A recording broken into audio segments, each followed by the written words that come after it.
Buenas noches, bienvenidos a este webinar de ACOT. No importa donde quiera que usted se encuentre, ya sea en su casa, su lugar de trabajo, de camino a casa, es importante para nosotros que nos acompañe el día de hoy, ya sea a través de la red Zoom o a través de Facebook Live, a través de cualquiera de las dos plataformas puede enviarnos también sus preguntas. Y hoy estamos en la buena compañía del doctor Esteban Salazar. Un saludo, Esteban, ¿cómo estás?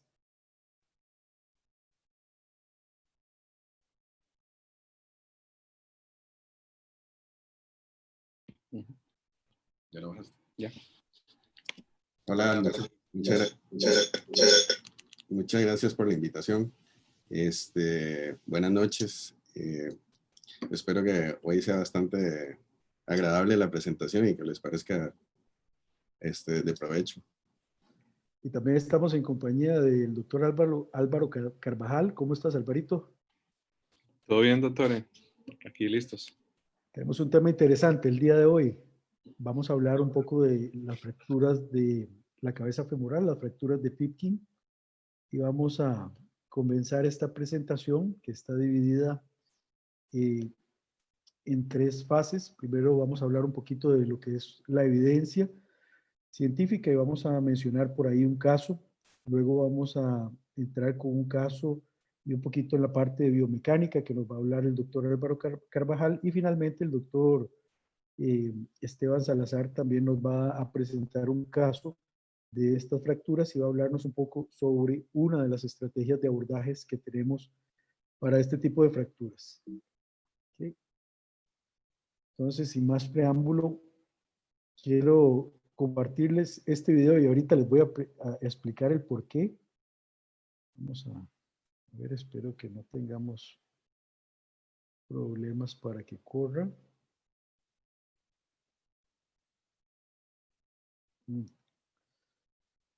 Bueno, no, aquí vamos a ver. Bueno, en términos generales lo que les quería presentar era un video de 1 minuto de Terminator 2, que básicamente lo que servía para ilustrarnos a nosotros como traumatólogos, que muchas veces, a pesar de que nosotros contamos con el conocimiento de cuál es nuestro adversario, en este caso la fractura, y contemos con una buena preparación y un buen instrumental, muchas veces este adversario es bastante poderoso, y este es el caso de las fracturas de Pipkin, que no es una fractura que hacemos todos los días, no es tampoco una fractura extremadamente rara, pero debemos estudiar bien cuál es la fractura, cuál es el paciente que la presenta, porque dependiendo de la edad, muchas veces, del tipo de fractura que estemos tratando de resolver, así vamos a escoger nuestro abordaje y nuestro método de fijación.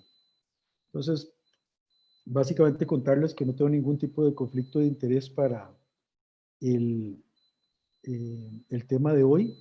Y vamos en esta primera parte a hablar un poco de la evidencia científica, de cómo escogemos el abordaje inicial. No solo estamos hablando del abordaje quirúrgico, sino de todo, digamos, la posición que vamos a poner al paciente, el abordaje quirúrgico en sí, la reducción, ya sea una reducción abierta, una fijación interna, o puede ser una extracción o excisión de un fragmento pequeño de la cabeza femoral, o finalmente en algunos casos podemos pensar en una reconstrucción protésica de esta fractura. ¿Okay?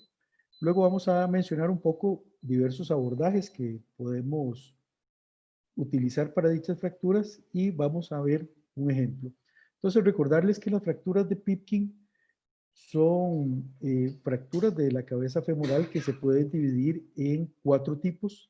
La tipo 1 es una fractura en la que el trazo va por debajo del ligamento redondo, ¿verdad? O de la fobia.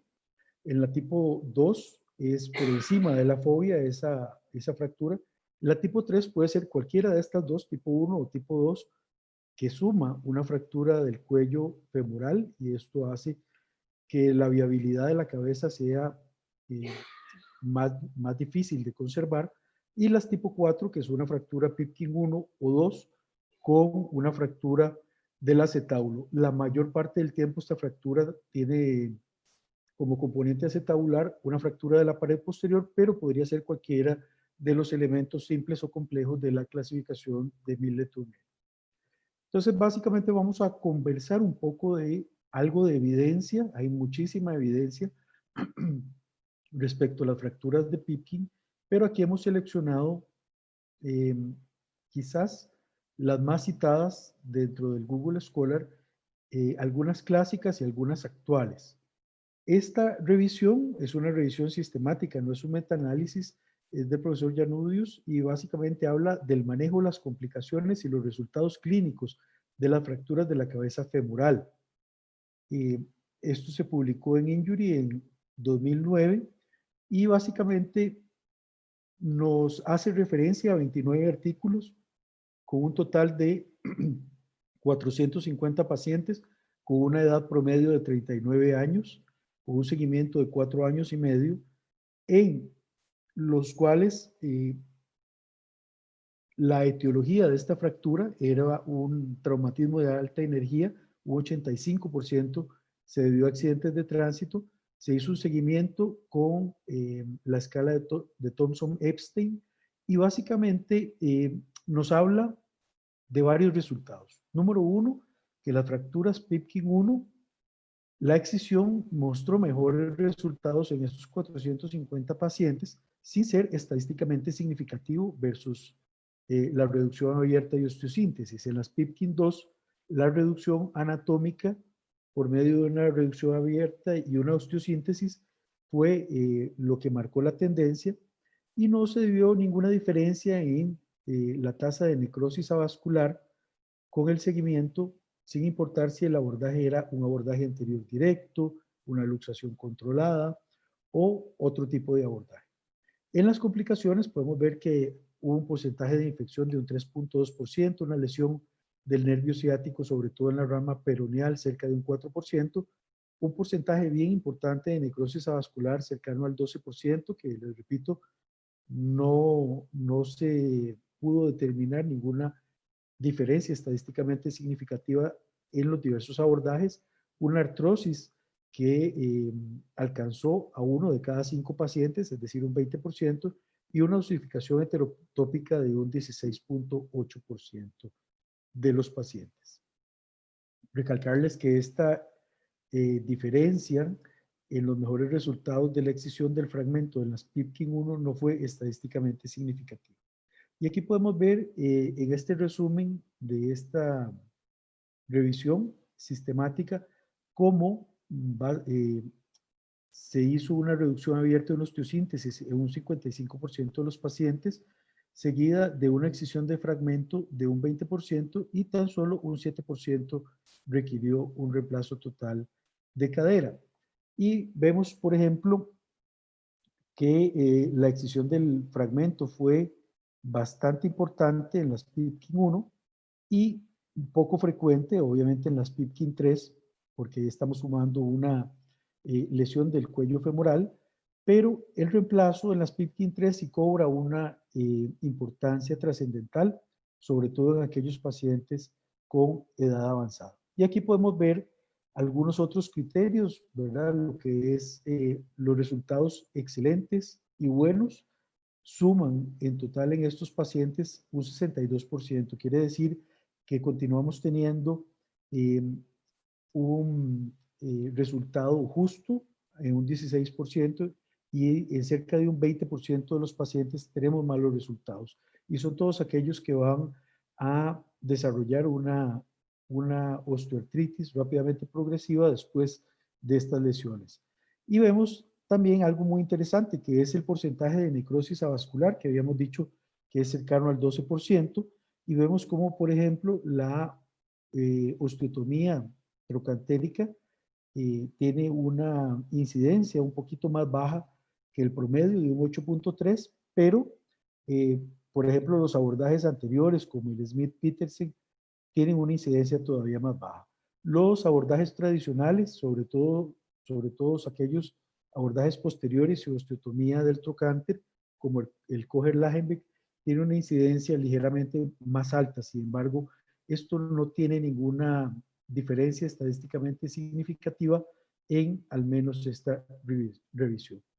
Sí podemos presentar esta evidencia que es bastante interesante del 2008 de Clinical Orthopedic and Related Research, que nos habla del uso de la osteotomía o el flip trocantérico o la osteotomía digástrica del trocánter mayor para mejorar lo que son los resultados de las fracturas Pipkin tipo 4. Recordemos que son fracturas Pipkin tipo 1 o 2 que generalmente asocian una lesión mayormente en la pared posterior, pero podría ser en otros segmentos del acetábulo. Entonces, en estas fracturas en las que tenemos una lesión concomitante de la pared posterior y una luxación de la cadera, pues cobra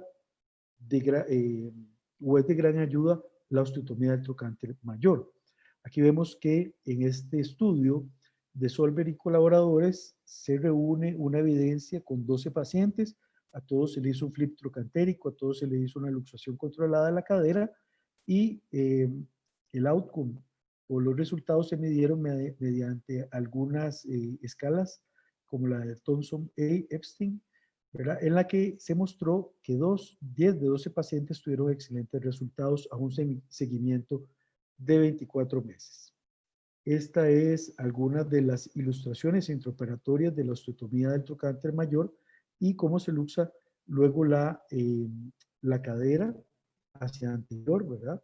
Se empieza como un abordaje posterior y luego se luxa la cabeza femoral en la parte anterior y ahí podemos trabajar ya con todos los fragmentos que presenten este tipo de fracturas. ¿Sí? Y ahí tenemos unas radiografías de control de seguimiento, una oblicua obturatriz y una oblicua alar, ¿verdad? Una reducción anatómica de la cabeza femoral con unos tornillos sin cabeza, unos tornillos para el cierre del flip trocantérico en la parte del trocánter mayor y una placa de reconstrucción para la fractura de la ceja posterior. Y finalmente este es el otro artículo que les vamos a presentar el día de hoy, que es un artículo en el que básicamente se habla un poco sobre la estrategia o los principios generales para el tratamiento de este tipo de fracturas. Y esto es de un cirujano de Río de Janeiro que se llama Vincenzo Giordano, que nos presenta un algoritmo de tratamiento. Y en este algoritmo de tratamiento podemos ver entre algunas de las estrategias la luxación controlada de la cadera, ¿verdad? Como una posible forma de tratar algunas de estas fracturas, pero no todas. Y eso era también parte de lo que yo les quería mostrar en el video que no corrió, que muchas veces nosotros no podemos pretender en este tipo de fracturas tener una única arma para todas las fracturas, porque algunas van a requerir abordajes anteriores, algunas van a requerir abordajes posteriores y algunas van a requerir osteosíntesis, otras excisión de fragmentos y otras inclusive reemplazo total de cadera. Entonces podemos ver, esto es en pacientes jóvenes, que las fracturas Pipkin 1 o 2, dependiendo dónde esté la porción grande del fragmento, podríamos elegir un abordaje anterior, como el abordaje de Hutter, o un abordaje anterior como el de Watson-Jones. Si el fragmento es más posterior, podríamos elegir un abordaje meramente posterior, como el Kocher-Lagenbeck o como un abordaje tipo Gibson, o bien una luxación controlada a través del intervalo de Gibson. Y aquellas fracturas tipo 3 en pacientes jóvenes, vamos a hacer una fijación del cuello femoral y luego vamos a seguir el tratamiento de las fracturas Pipkin 1 o 2, ya sea con una excisión del fragmento o con una osteosíntesis, con tornillos sin cabeza.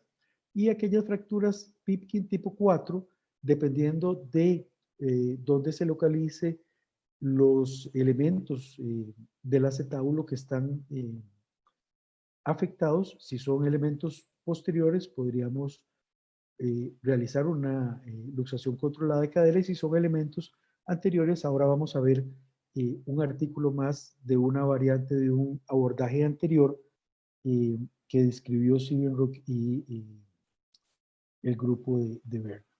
Y en los pacientes añosos, básicamente vamos a pensar de una forma muy similar para aquellas fracturas Pipkin 1. Dependiendo de dónde esté el fragmento, vamos a elegir nuestro abordaje, pero en aquellas fracturas Pipkin tipo 2 y sobre todo en las Pipkin 3, en pacientes añosos vamos a pensar en hacer un reemplazo total de cadera. Y en aquellas fracturas Pipkin 4 difíciles de reconstrucción, podríamos pensar en un reemplazo total de cadera que podría ser primario o podría requerir algunos anillos de reconstrucción o algunas copas, digamos, muy grandes para poder fijarnos bien en la parte acetabular. Y entonces esto es parte de todo este arsenal de cosas que tenemos que ir pensando y barajando e ir escogiendo de acuerdo al tipo de fractura, la personalidad de la fractura y de acuerdo al paciente.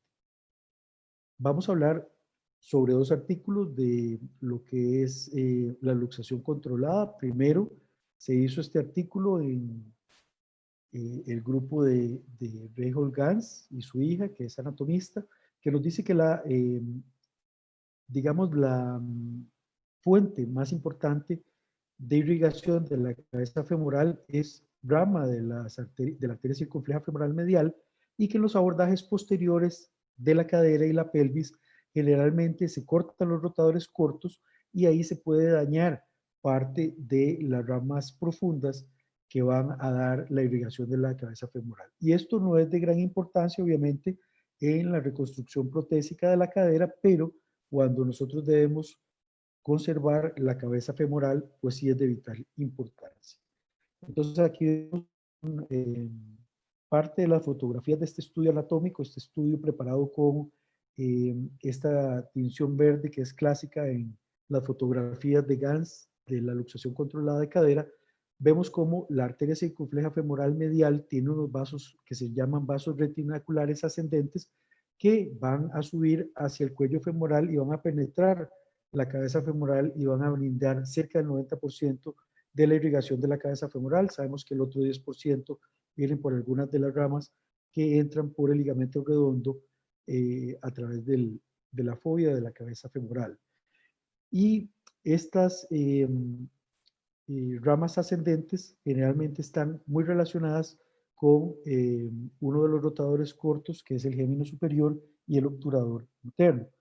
Entonces, básicamente en la luxación controlada de la cadera se hace un intervalo de Gibson entre los glúteos, una osteotomía digástrica, porque vamos a quedar con una osteotomía a través del trocánter mayor que va a estar en la parte proximal unida al glúteo medio y en la parte distal a el vasto lateral. Y por eso se llama osteotomía digástrica, porque está entre esos dos vientres musculares. Aquí no se dañan los rotadores cortos, a lo sumo se podría hacer una tenotomía del piramidal, pero ya vamos a conservar los géminos y el obturador y el cuadrado para respetar la irrigación de la cabeza femoral. Y una vez que hemos hecho esto, vamos a ir desarrollando un plano hacia anterior, es decir, este abordaje empieza como algo posterior y luego vamos a ir descubriendo la cápsula anterior de la cadera y vamos a hacer una apertura de la cápsula y una luxación anterior de la cadera. Aquí es como posicionamos el paciente. Este es un paciente delgado, pero en pacientes corpulentos u obesos siempre es una buena táctica localizar el tubérculo innominado y ahí centrar nuestro abordaje y ahí luego hacer una disección meticulosa separando el glúteo medio y el glúteo mayor en un plano intermuscular que por un lado va a hacer que el paciente se recupere de una forma más expedita y por otro lado va a hacer que si necesitamos entrar posteriormente a hacer una reconstrucción protésica no haya tanto tejido de cicatrización. Este es un caso de nuestro hospital. Aquí básicamente lo que hacemos es una osteotomía en la que empezamos con una sierra oscilante y completamos la parte anterior con cinceles u osteotomos y hacemos un flip trocantérico con una grada. Vamos un poco más profundo en la parte distal porque en general el glúteo medio jala más que el vasto lateral y entonces con esta grada, con este step, lo que hacemos es evitar la migración hacia craneal de esta osteotomía y esto hace que nos, digamos que no tengamos que ser tan rigurosos en la fijación. Generalmente usamos 2 tornillos, en el caso del doctor Salazar yo he visto que a veces utiliza 3, pero generalmente usamos 2 o 3 tornillos. Otra posibilidad que tenemos para enfrentar este tipo de fracturas, sobre todo si el segmento que vamos a fijar es muy anterior, es utilizar el abordaje anterior directo, que este sería el intervalo de Hutter. Aquí vamos a ir entre el sartorio y el tensor de la fascia lata, ¿verdad? Eso sería, digamos, nuestra referencia anatómica. Básicamente nos movemos en una incisión que va a unos 3 centímetros distales y unos 3 centímetros laterales de la espina ilíaca anterosuperior y generalmente inclinamos un poquito esta herida de medial hacia lateral y vamos de proximal obviamente hacia distal. Aquí vamos a identificar el sartorio y el tensor de la fascia lata. Generalmente vamos a hacer una incisión y vamos a colocar 2 pinzas y vamos a desarrollar ese plano y vamos a ver unos vasos ascendentes que estos vienen de la arteria circunfleja femoral lateral, que hay que coagularlos y posteriormente entrar ya a la cápsula anterior y ahí podemos hacer una capsulotomía, una capsulectomía y podemos luxar hacia anterior la cabeza femoral. Este es un buen artículo, esto es un abordaje, una modificación descrita por Klaus Ibenrock y Reinhold Gans de un abordaje ilinguinal con una progresión anterior y distal más o menos similar a un Smith-Peterson. Y aquí vemos que es un abordaje que raramente vamos a utilizar, pero que podríamos utilizar en una fractura Pipkin tipo 4 en la que tengamos obviamente pues una Pipkin 1 o 2 con una lesión de la pared anterior, que sería raro, pero puede pasar, o de la columna anterior del acetábulo, y este sería un buen abordaje para poder realizar una osteosíntesis tanto de la cabeza como de los elementos anteriores de la fractura del acetábulo. Este es el caso ilustrativo de mi parte, con una fractura Pipkin tipo 4, con una fractura concomitante de la pared posterior del acetábulo de menos del 20%, estable, que se le hizo una excisión y una reinserción del labrum con una estructura de PIC y posteriormente se hizo una fijación con tornillos sin cabeza. Ahí podemos ver la luxación anterior de la cabeza femoral y una placa de tercio de tubo anticizallante para el fragmento más inferior. Ahí podemos ver cómo se logra una reducción anatómica. Obviamente, en estos casos siempre vamos a tener problemas de cartílago articular y esa es una de las críticas que se le hace a esta clasificación, que no contempla esto que siempre vamos a ver, al menos una delaminación del cartílago articular, y aquí está el resultado posoperatorio inmediato. Entonces, de mi parte, el mensaje para llevar a casa, antes de darle la palabra al doctor Carvajal y posteriormente al doctor Salazar, las fracturas de la cabeza femoral representa un reto importante para todo traumatólogo. No existe ni un solo abordaje, ni un solo método universal tipo one fits all para el tratamiento de estas fracturas. Más bien, estas fracturas son todo un reto y debemos tratarlas como una cirugía a la carta que incluye excisión de los fragmentos pequeños que se pueden hacer abiertos o a través de artroscopia de cadera, una reducción anatómica, una fijación interna, ya sea por medio de abordajes anteriores, laterales o posteriores, o con la fijación del cuello femoral concomitante cuando lo amerite, o inclusive una reconstrucción protésica de la cadera. ¿Ok? Entonces, vamos a escuchar ahora al doctor Carvajal. ¿Qué te parece, Doc? no es fácil, ¿verdad? Enfrentar estas fracturas. No, no, siempre tiene su punto negro, ¿verdad? Sobre todo cuando, como decís, nos encontramos con la lesión del cartílago y a veces lo que el fragmento grande que vemos de alrededor está bastante delaminado, son más fragmentos que cuesta la reducción. Está muy bonita el caso tuyo. De hecho, yo tengo un caso semejante. Vamos a ver si lo puedo compartir con ustedes hoy.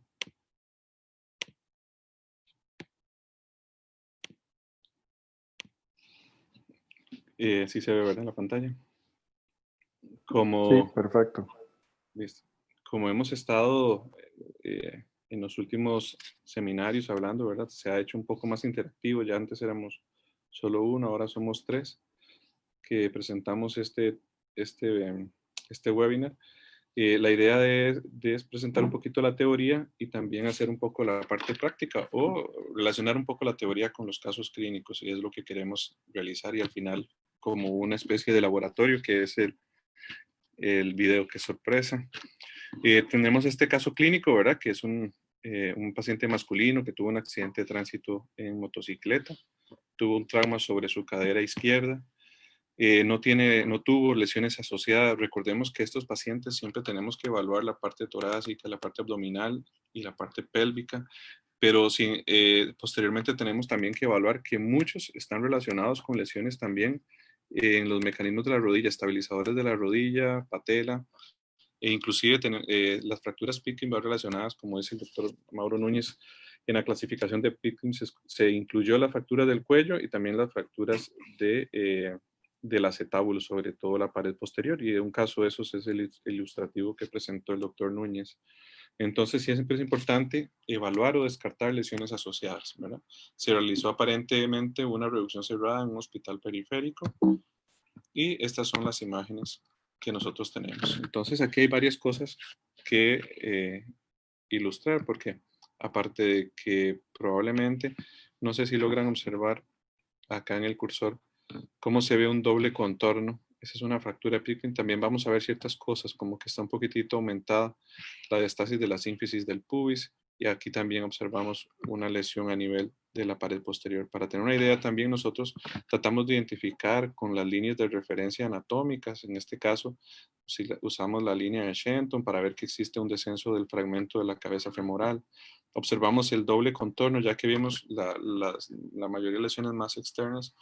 Vemos que existe un doble contorno a nivel de la cabeza. Eso nos habla de una Pitkin que está prácticamente en el límite solamente de la cabeza por encima o prácticamente a nivel de la inserción del ligamento redondo. Si nos vamos un poco más al detalle, vemos que existe una leve diastasis para la edad del paciente, que tenemos que corroborar si es estable o no. Vemos también el doble contorno que se observa a nivel de la reinserción del labrum, que algunos, como menciona el doctor Núñez, prefieren retirarlo o reinsertar la cápsula o reinsertar el fragmento, y vemos un fragmento que es bastante grande de la cabeza femoral. Pues dependiendo de la edad, inclusive podemos valorar la posibilidad de un reemplazo o osteosíntesis. En este caso, yo la clasifiqué como una tipo 4, ¿verdad? Es una fractura que llega prácticamente al reborde acetabular, pero además al reborde de la inserción del ligamento redondo, pero también asocia esto, ¿verdad? Que es una fractura del reborde acetabular o de la pared posterior del labro.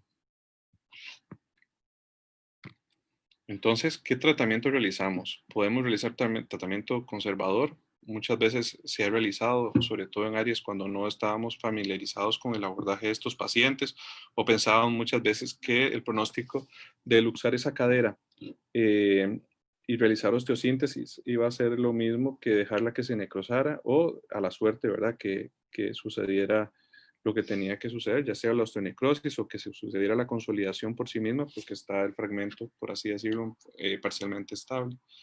Sin embargo, con los estudios de Gans, ¿verdad? Y los abordajes nuevos, como explicó el doctor Núñez, la nueva, o no la nueva, sino la identificación de la vascularidad de la cadera, nos dimos cuenta que nosotros podríamos preservar esa cadera realizando una osteosíntesis lo más estable posible para el paciente y también para la cadera, porque esto iba a generar en una artrosis temprana, y les voy a explicar por qué.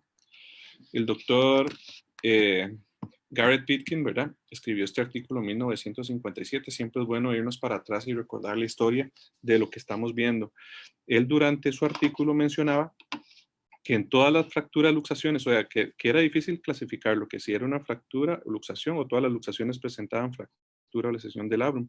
Pero él mencionaba que todos los ingleses o los autores ingleses coincidían en que eran muy difícil de tratar y que no sabían clasificarlas. Y entonces las trataban unos como quisieran. Unos le hacían osteosíntesis a las lesiones con fragmento por encima de la fobia. Otros no hacían osteosíntesis, otros luxaban, reducían, quitaban fragmentos, pero no se ponían de acuerdo. Y entonces él llegó a la conclusión en su último punto, es que se facilitarían estudios futuros y se simplificaría la indexación de la literatura si se estableciera una clasificación completa de estas lesiones. Y eso fue lo que él propuso. Propuso una clasificación de 4 estadios o 4 tipos de lesiones. Y en base a eso, siguió un tratamiento, y eso es como nuestra línea actualmente que seguimos con respecto a este tipo de lesiones. Recordando la anatomía, recuerden que es una fractura que está muy relacionada con estructuras importantes, ¿verdad? Los vasos sanguíneos, el nervio femoral cutáneo lateral cuando hacemos el intervalo de Water, o inclusive cuando realizamos una luxación controlada hacia anterior, ¿verdad? Puede tener algún sangrado de los vasos sanguíneos, cuando hay que tener cuidado también a la hora de realizar la osteotomía trocantérica. Pero fíjense, en este caso, que la clasificamos como una lesión Pipkin 4 porque tenía lesión del acetábulo posterior, pequeños grados de lesiones en el acetábulo nos va a cambiar la biomecánica en forma importante, y eso va a ser o desencadenar una artrosis temprana. Fíjense que esta es una imagen de lo que es el grosor del cartílago articular a nivel acetabular, y que pequeñas variaciones en la carga pueden alterarnos el sobrepeso o las fuerzas a nivel del acetábulo, inclusive donde es más central y donde es más grueso, y pueden degenerarnos en una artrosis temprana. Ese es un diagrama de cómo se presentan las fuerzas de carga, en el cual se presenta tanto la palanca, esa es según la teoría de la palanca del mecanismo abductor o palanca de Pauwels. Este es lo que es el peso corporal y cómo interfiere o cómo este tipo de cargas, tanto el peso corporal como las fuerzas de reacción articular y el momento abductor, ¿verdad? Lo que es la fuerza del mecanismo abductor, todo esto nos va a interferir en lo que es la biomecánica y las fuerzas de restricción o de reacción a nivel del acetábulo y de la cabeza femoral. Y no solo eso, también en forma del acetábulo. Fíjense que es diferente cuando nosotros tenemos una lesión de la cadera con el anillo acetabular intacto, o no tenemos alguna lesión en el cual la distribución de las fuerzas y el peso corporal y la distribución de las fuerzas de reacción articular son en forma, por así decirlo, homogéneas, a la diferencia de cuando tenemos una lesión en el anillo pélvico, en que todas las fuerzas se van a centrar en un solo lado, y eso nos va a generar un deterioro o una artrosis temprana. A nivel de los film, ¿verdad? O por así decirlo, papel calca que se pueden realizar en cadáveres, vemos que aunque tengamos una fuerza de carga normal y sin restricción o sin ningún patrón anormal en el anillo pélvico, cómo se distribuye la carga a nivel del acetábulo. Y si nosotros producimos o hacemos en forma controlada una lesión, fíjense cómo la carga se va a presentar solamente en un área determinada. Y eso es lo que sucede algunas veces con la reducción de las fracturas del acetábulo, que dependiendo, aunque realizamos una reducción anatómica, como en este caso, se va a ver alterada la formación de cargas, aún más si tenemos una grada o un eslabón, ¿verdad?, entre una reducción y otra. Fíjense que cuando nosotros realizamos la marcha, existe un contacto completo de toda la superficie articular acetabular con solo la carga del 50% del peso corporal en adultos, en adulto joven, y con solo un 25% del peso corporal en personas mayores, ya existe un contacto directo o completo de todo la superficie articular del acetábulo. Lo mismo sucede solamente prácticamente en la fase de oscilación, el techo no se carga, pero en el resto se presenta. Y entonces fíjense cómo si tenemos una Pipkin 2, ¿verdad?, asociada, se va a ver muy alterada lo que es el mecanismo de carga, y por eso va a ser prácticamente una historia ya contaba que iba a terminar en reemplazo total de cadera. Recordar un poco de la biomecánica, las fuerzas resultantes son tan altas en la cadera, ¿verdad? Que algunas veces pueden llegar al 700% del peso corporal total por los mecanismos que ya expliqué, el peso corporal, las fuerzas de reacción articular y la teoría de la palanca de Pagos, ¿verdad? O el mecanismo abductor. Se menciona que durante la marcha las cargas pueden llegar a casi 300 veces el peso corporal, durante el trote puede llegar hasta 700 y si saltamos y realizamos algún tipo de actividad puede generar en 870% del peso corporal. Y abonado, si tenemos una lesión de la cadera o inclusive una lesión del cartílago articular del acetábulo, imagínense la prontitud con que ese cartílago y esa articulación se va a degenerar. Entonces, ¿cómo se producen estas fracturas? Bueno, sabemos que las fracturas de Pipkin, que en este caso vimos que estamos hablando de una lesión de la pared posterior, la incidencia más o menos un 20%, generalmente se deben a una luxación y lesión del nervio ciático, como mencionó el doctor Mauro, puede llegar hasta un 20%, en este caso 8 o 12%. Generalmente el mecanismo de trauma y la fisiopatología de la biomecánica de esta lesión generalmente es el mecanismo de golpe sobre el dash del automóvil, ¿verdad? Y eso nos dirige la carga hacia posterior. Y dependiendo del momento que se presente el accidente, el momento que los tipos de grados de flexión que tengamos nosotros a nivel de la cadera, así se va a generar la personalidad de la fractura, ya sea en la parte posterior más medial, más superior, media o inferior, dependiendo de los grados de flexión en ese momento. Entonces, así podemos determinar más o menos esta sería el vector de fuerza que se produce un golpe sobre la rodilla. Recordemos que siempre hay que descartar lesiones de la rodilla. Nos va a generar en un trauma, una lesión a nivel de la cadera, y generalmente en este caso que estoy presentando el ejemplo es una lesión de las cejas posteriores del acetábulo. Recordar que lo cerca que está el nervio ciático de esa área que se puede ver afectado. En este caso, en sí, realizamos una luxación controlada, como mencionó el doctor Núñez. Prácticamente es ahorita nuestro caballo de batalla en ese tipo de situaciones y es lo que más realizamos, al menos en nuestro hospital. Y lo que realizamos es una luxación controlada de la cadera y una osteosíntesis con el flip-top-antérico. Este fue el resultado final. Recuerden que tenía durante la fluoroscopía, durante el planeamiento preparatorio, sabíamos que íbamos a encontrarnos con una lesión capsular importante y un fragmento grande. Algunos lo pueden retirar y reinsertar o no reinsertarlo. Nosotros preferimos en ese momento colocarle un par de tornillos sin cabeza para reinserción de esa parte del labrum para no alterar tanto o más la biomecánica del acetábulo. Le colocamos 2 tornillos al fragmento acetabular y fijamos posteriormente con 2 o 3 tornillos el flip-top-antérico. Esta es la radiografía, ya en el posoperatorio 6 semanas. Se recuerdan de que habíamos hablado que tenía una diastasis leve de la sínfisis del pubis. Sí tuvo cierta lesión a nivel de la pelvis, pero realizamos maniobras de estabilidad transoperatorias y eran estables, es decir, no realizaba una apertura con las pruebas de estrés, entonces lo manejamos en forma conservadora y solo realizamos la cirugía del anillo de la cabeza femoral. Y eso es el resultado a nivel de la tomografía en el posoperatorio, corroborando de que los tornillos no se salieron en su margen acetabular y también de que no producieran ningún pinzamiento a nivel de la cabeza femoral con respecto al acetábulo. Entonces, más o menos esto fue lo que quería mostrarle hoy, cómo afecta un poco la biomecánica este tipo de fracturas y que por eso preferimos actualmente en pacientes jóvenes fijarla y ya como la historia es conocida en pacientes más añosos se puede realizar la artroplastía sin ningún problema. Entonces, muchas gracias por la atención y espero que les gustara el caso que presentamos. Excelente, Álvaro. Muy, muy bueno el caso. Muy bien. Ahora el doctor Salazar nos va a compartir la técnica de cómo se está realizando la luxación controlada en un video. Entonces, lo dejo con el doctor Salazar. Muchas gracias.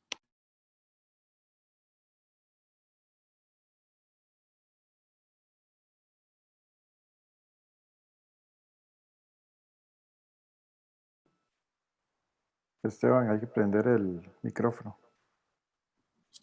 Eso. Gracias. Buenas noches.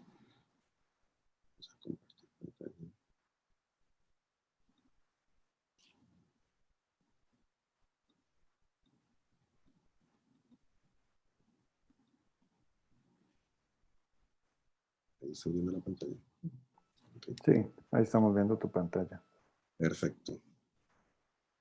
Buenas noches. La idea, bueno, las dos charlas de los compañeros han sido excelentes. La idea de esta presentación básicamente viene siendo para poder darle un poco más, un manejo más integral desde el punto de vista teórico, como lo hizo Mauro, y lo que es la evidencia, y también la parte del doctor Carvajal, de lo que es el abordaje de un caso.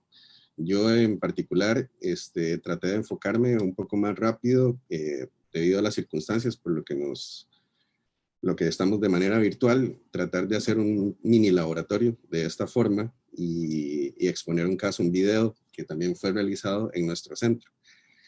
Como ellos dijeron, básicamente, dependiendo del tipo de fractura, dependiendo del tipo de paciente, dependiendo del tipo básicamente de lesión a nivel de cartílago y las condiciones del paciente, uno corresponde a saber si hace una técnica para preservación de cadera o una técnica protésica.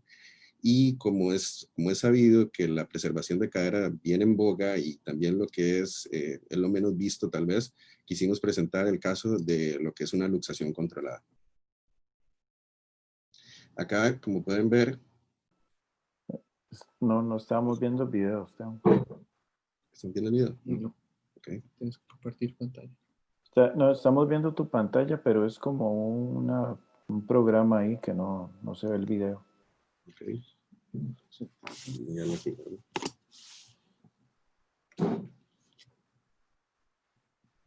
quieres quitar el video ahí.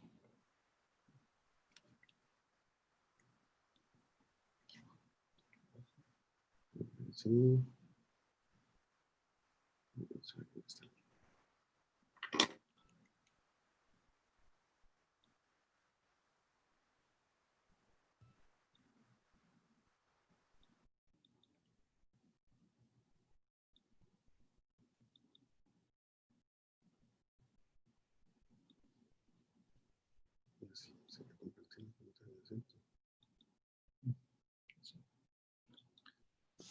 Ok.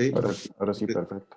Vamos a presentar lo que es la cirugía de una luxación controlada. Ustedes, Mauro lo presentó, que está de medio lado, el paciente con decúbito lateral, y hacemos un abordaje tipo Gibson sobre lo que es el tubérculo innominado. Hacemos básicamente una disección hasta lo que es la fascia, encontrando lo que es los vasos que nos demarcan donde tenemos que hacer el corte a nivel de la fascia. Hacemos un corte a nivel de lo que es el flip trocantérico, preservando lo que es la parte digástrica del glúteo medio y lo que sería el vasto lateral. Eso hacemos el corte. La idea es hacerlo en dos etapas, 2 steps, porque es más fácil en esa forma como lo pudieron ver con lo que es el corte con la sierra. De esa forma, saber qué calza posteriormente luego en la reducción. Después el flip trocantérico lo hacemos hacia anterior y de la parte anterior hacemos una capsulotomía. Sacamos la cabeza femoral, como ustedes lo pueden ver, hacemos la reducción, ponemos nuestras agujas y de esa forma ponemos, en ese caso, el implante que nos sea más favorable para poder fijar la cabeza femoral. En este caso estamos viendo la fractura, una tipo Pitkin 1, y ustedes pueden ver que bajo la técnica la idea es poner mínimo 2 tornillos para que cuando exista la rotación dentro de la cabeza femoral dentro del acetábulo no vaya a rotar. Normalmente se utilizan tornillos sin cabeza y obviamente es muy fácil porque la técnica siendo abierta nosotros tenemos control de lo que es la fijación del fragmento, la longitud de nuestro tornillo y saber que si está, digamos, en una posición adecuada en nuestra reducción.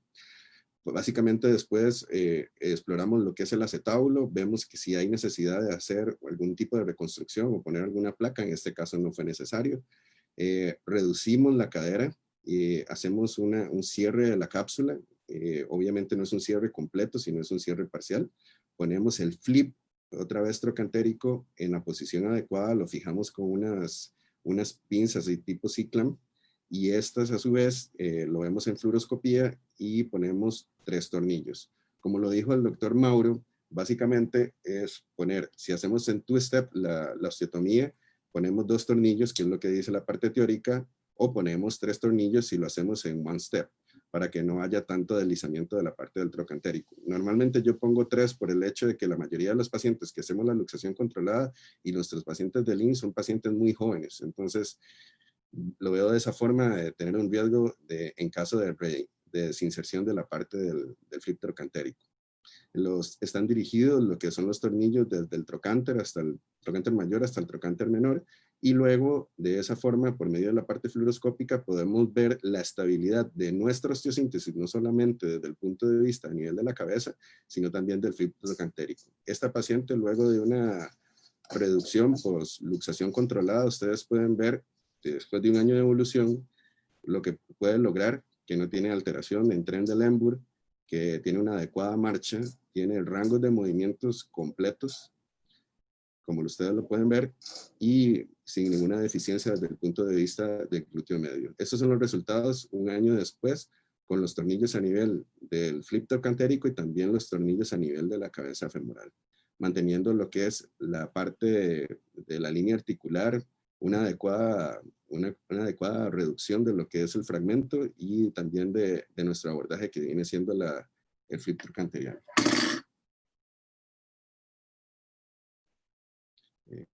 No sé si...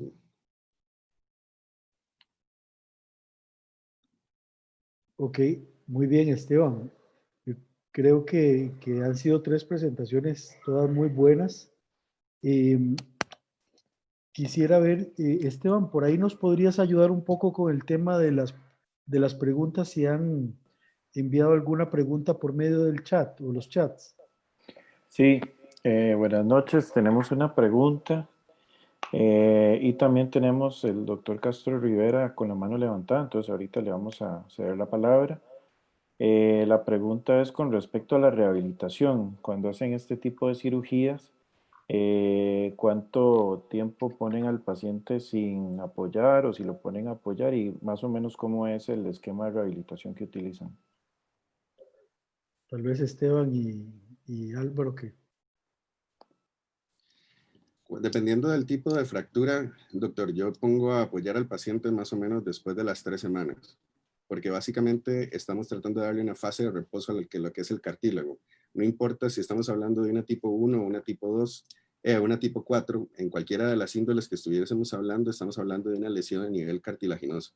Entonces, lo que puede generar no solamente la parte traumática, sino también la anoxa quirúrgica, puede y alterar lo que es la parte de inflamación del cartílago. Por lo tanto, entonces, yo no restringo movimiento porque estoy tratando de hacer lo mejor que pueda desde el punto de vista de reducción y estabilidad, pero sí lo que es la carga, y así evitando la parte inflamatoria o lesión del cartílago.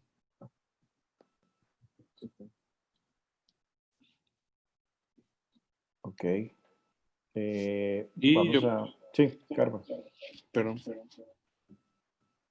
Dale, Carva. De la misma forma, generalmente yo igual los pongo, no los restringo el movimiento, más bien desde el día siguiente de movilizar, ¿verdad? Para estimular la inhibición y la nutrición del cartílago, y lo que realizo sí lo restringo entre 4 a 6 semanas, sobre todo por la osteotomía trocantérica. Perfecto. Vamos a cederle la palabra al doctor Luis Castro. Doctor Castro, ¿puede hablar?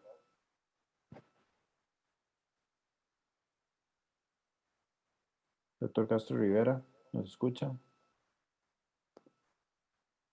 Tiene que activar el micrófono. ¿Ahora sí? Ahora sí, perfecto. Bueno, buenas noches a todos los que estamos participando en esto. Primero que todo, mi más sincera felicitación a todos los ponentes de hoy. Ustedes son el futuro de esto, bueno, son la actualidad de esto, y estoy muy contento de que cuando me quiebre la cadera voy a estar en muy buenas manos. Y no creo que falte mucho para eso. No, simplemente hacer un comentario sobre esto. En los tiempos nuestros, hace décadas, esta lesión no era tan frecuente. Yo no sé si tendría algo que ver con la dinámica cómo la gente se comportaba. Habían los accidentes de tránsito, eran menos aparatosos que ahora, yo creo. No había tanta motocicleta, ¿verdad? Que es algo terrible. Pero el punto es que estas lesiones, siempre hay que pensar que hay una lesión que no vemos y es la lesión del cartílago. El cartílago articular sufre una lesión de estas, sufre severamente.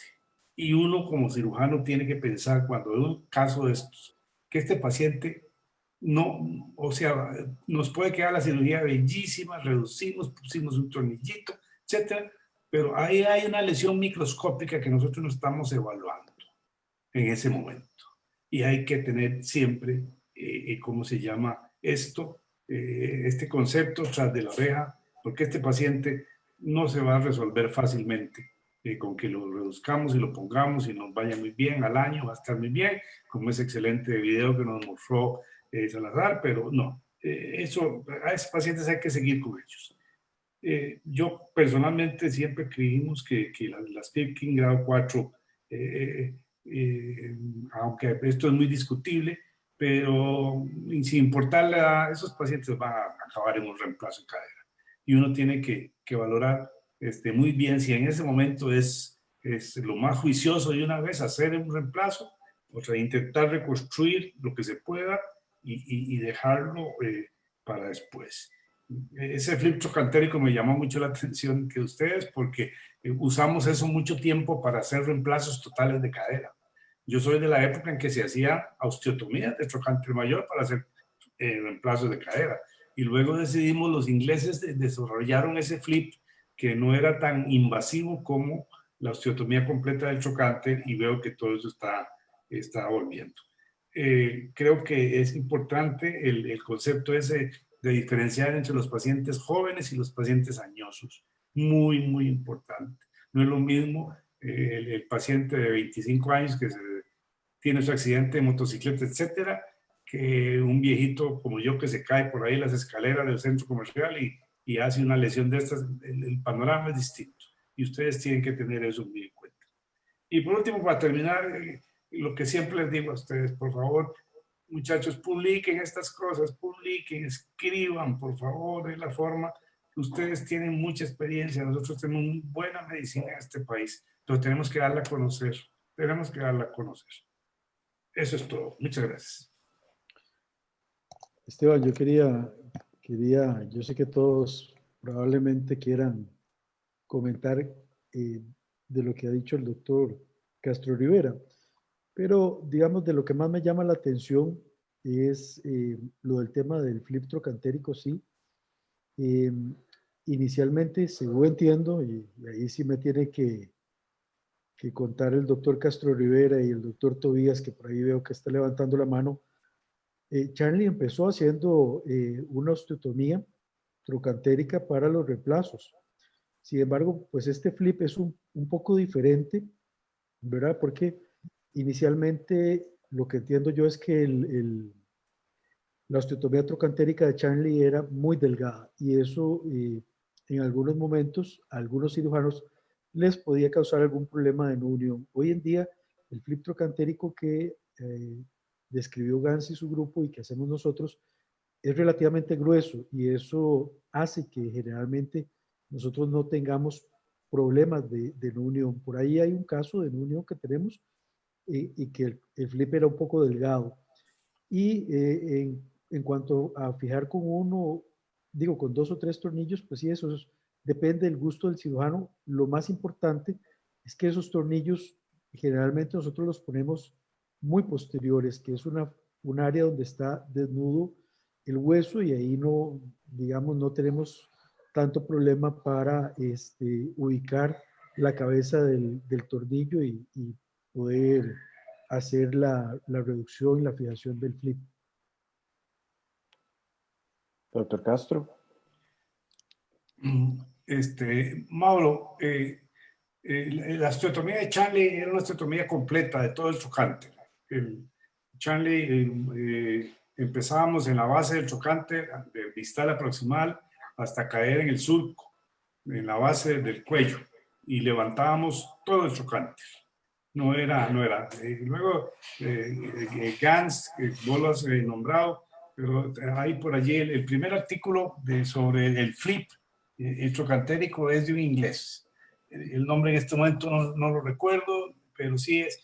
Y era intentando disminuir la morbilidad que se presentaba cuando hacíamos la osteotomía completa del trocánter mayor. Si ustedes han visto alguna vez unas placas de los reemplazos viejos que hacíamos, ustedes ven había una canasta ¿cómo se llama?, de alambre que se ponía sobre el tip del trocánter para volver a pegarlo a la diáfisis del fémur. Era toda una complicación terrible aquello, no era fácil eso, no era fácil. Me llama la atención que he visto que ustedes, no sé, corríjame si me equivoco, que fijan el flip con tornillos de cortical. No, o me equivoco, no veo que sean tornillos de esponjosa.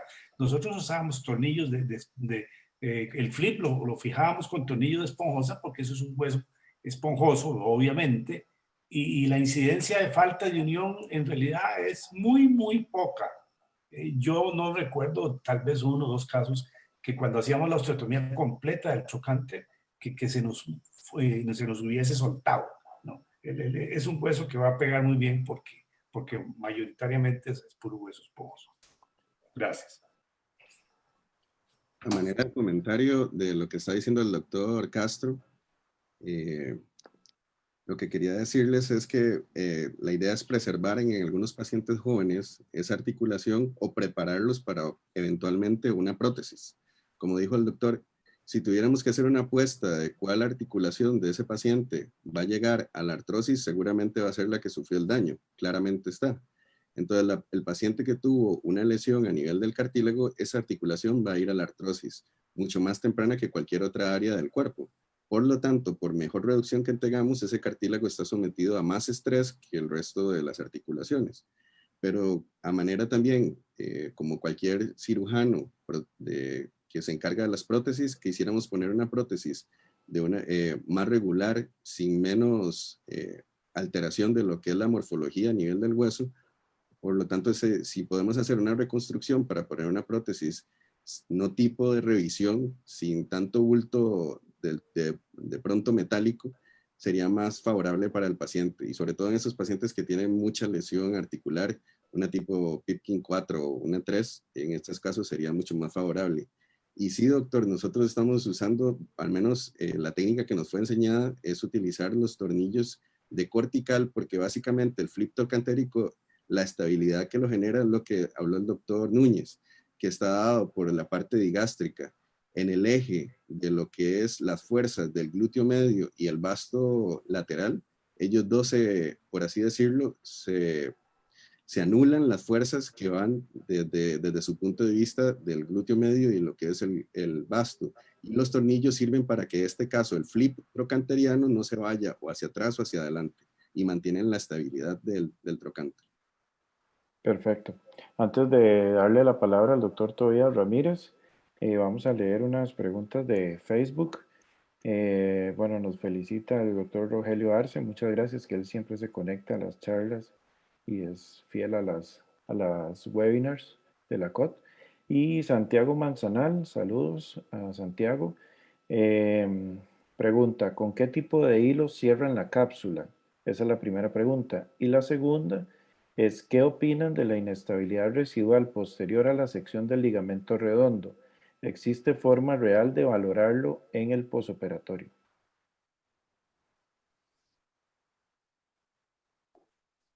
Bueno, yo pienso que tal vez todos podamos responder eso. El secreto más importante en el cierre de la cápsula es que no sea un cierre a tensión. Y el hilo ya es mucho gusto del cirujano. Podría ser un bicril perfectamente. Pero lo que indica la técnica es que no hagamos un cierre a muerte. Entonces generalmente se pone, no sé, un par de puntos. Hay gente que yo conozco también que no hace un cierre tampoco, digamos, inclusive deja abierta la cápsula. Pero eso, en mi parecer, es gusto de cada cirujano. Lo que sí dicen es que uno no debe cerrar la cápsula muerte. Vamos a ver qué nos dice Álvaro y Esteban. Y la otra pregunta era la reconstrucción del ligamento redondo. Pues sí, hay gente que hace cirugía de esto, inclusive artroscópica y todo. A mí honestamente me parece que no. Vamos a ver, me parece que el papel del ligamento redondo no es tan importante como para hacerle una reconstrucción. Esa es mi opinión. Sí, yo igual no reconstruyo el ligamento. Y generalmente lo que le pongo es un punto sin tensión y puedo usar a veces Prolene o Vicryl, y muchas veces también lo he dejado sin suturar, sobre todo cuando ya hice la osteosíntesis del trocánter y se me había olvidado cerrar la cápsula articular, pero igual no hay problema, entonces la dejamos así.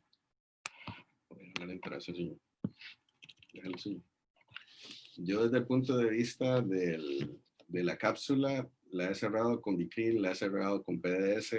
Realmente no encuentro alguna diferencia así importante en cuanto a hacer algún tipo de utilizar uno u otro.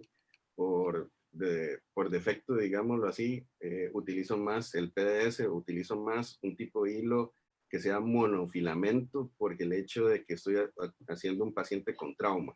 Entonces, si yo utilizo uno que tenga más de un filamento, existe el riesgo de que haya más proceso inflamatorio dentro de la articulación. Entonces, en caso de escoger uno de los dos, doctor Manzanares, yo escogería el PDS, porque creo que va a haber menos posibilidades de inflamación a nivel articular por medio de la cápsula. Y desde el punto de vista del ligamento, yo creo que estamos hablando, si estuviéramos hablando de otra articulación, tal vez yo le diría que hay que reconstruir el ligamento, como esos artículos japoneses que hablan de reconstrucción del ligamento. Pero yo creo que la cadera es una articulación que es intrínsecamente estable per se, por el hecho de que la articulación es copa-bola. Y entonces, si usted no logró la estabilidad por medio de la parte de las estructuras óseas, o sea, dudosamente creo que la parte del ligamento va a lograr esa estabilidad. Esa sería mi interpretación. Perfecto. Doctor Tobías Ramírez, puede iniciar el micrófono. Doctor Ramírez, buenas noches.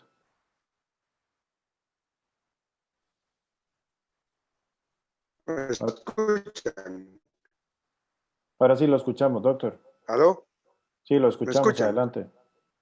Sí, señor. Sí, felicitaciones a ustedes. Definitivamente que yo me acojo todo el comentario que hizo el doctor Castro Rivera.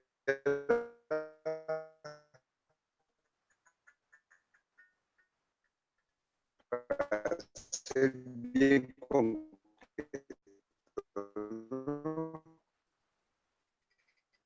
Doctor, casi le escuchamos muy cortado. Acerca de jóvenes extraordinarios que tenemos en este momento haciendo yo no me haría bolas con eso, como más. ¿Me escuchan? Sí, hable despacito. ¿Aló? ¿Me escuchan? Sí, es que le oímos como cortado, sí. Pero sí, si habla despacio le escuchamos. Ok, al ligamento redondo yo tampoco le doy importancia. ¿Me escuchan? Sí, señor, perfecto. Estoy de acuerdo con Esteban, totalmente de acuerdo. La cadera tiene una estabilidad intrínseca. Todo ha sido lo mejor manejado. ¿Me escucharon? Sí. Sí, señor, le escuchamos perfecto. Sí. Lo otro es que hace 40, 50 años, este tipo de fractura era rarísimo. Además, yo no recuerdo que en ese entonces se hablara de esto, porque recordemos que en los años 60, 50, alguien que iba a 80 kilómetros por hora con un carro iba a gran velocidad. Desgraciadamente, actualmente con los carros modernos que van a 120, 140, los traumatismos son tan severos que están produciendo lesiones evidentes como estas y también lesiones ocultas, como decía Castro ahora. pero realmente esto lo está provocando en su mayoría de casos accidentes de tránsito por las altas velocidades. Así es que bueno, yo los felicito a ustedes porque nos hicieron un buen repaso de lo que es la anatomía, de lo que son las vías de abordaje de cadera, que a mí me gustan mucho, y que ustedes les están entrando muy bien, me parece muy científicamente, y que le están perdiendo miedo a la cadera. A la cadera no hay que tenerle miedo, hay que entrarle. Y hay que entrarle con una buena formación, como ustedes lo han hecho, con una buena conocimiento de la anatomía y la fisiología. Y como decía Castro, a mí me gustaría que si yo me quiebro o me pasa algo en una cadera, pues me maneja alguien de los que están realmente manejando esto en este momento. Muchas gracias. No sé si me escucharon. Sí, doctor, lo escuchamos perfecto. Muchas gracias a usted por el comentario. Y lo más importante de los colegas que han dado la charla hoy, yo creo, es que ellos se dedican a esto y siguen los pacientes de forma muy dedicada, doc, así como usted nos Exacto, enseñó. exacto. Eso me gusta mucho. Y como decía Carlos, tienen que publicar. Publiquemos eso. Vale la pena, realmente. Es muy importante. Y hay que publicarlo, si no, se lo lleva el viento después. Claro. Muchas Mauro, gracias. Mauro, hay una pregunta ahí, no sé si la querés leer. Vamos a ver, Paulo dice, se ha documentado en su experiencia migración de los tornillos a la cabeza femoral, qué complicaciones han tenido, cómo los han resuelto. Yo le contesto a Pablo que no.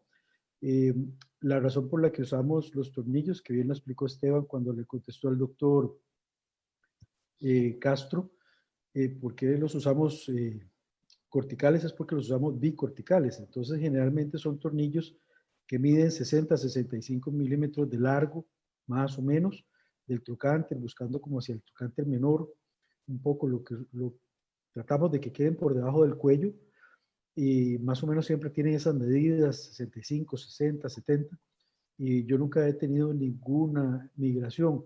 Lo que hay que ser muy consciente es que cuando uno hace la fijación con la pinza, uno sienta que redujo bien el tocante, se puede cerciorar en la fluoroscopía también, ¿verdad? Y luego que la fijación sea bicortical. Yo no sé si Álvaro o Esteban han tenido alguna vez, creo que no, ¿verdad? No. Sin embargo, prácticamente la osteotomía es estable, haciéndole el doble paso, ¿verdad? Prácticamente es estable per se. Entonces, inclusive los tornillos son casi estabilizadores en el plano, como mencionaron, anteroposterior, pero no, todavía no he tenido complicaciones con respecto a los tornillos trocantéricos y tampoco creo que el doctor se refería a los tornillos de la cabeza. Generalmente, creo que solamente un caso que se dio, no migración, sino que no se dio la consolidación. Entonces hizo una osteonecrosis y estaban los tornillos articulares. Entonces de una vez el paciente pasó a hacer un reemplazo total de cadera ya en varios meses después. Pero a nivel de los tornillos, a nivel del trocánter, en eso no hemos tenido problemas.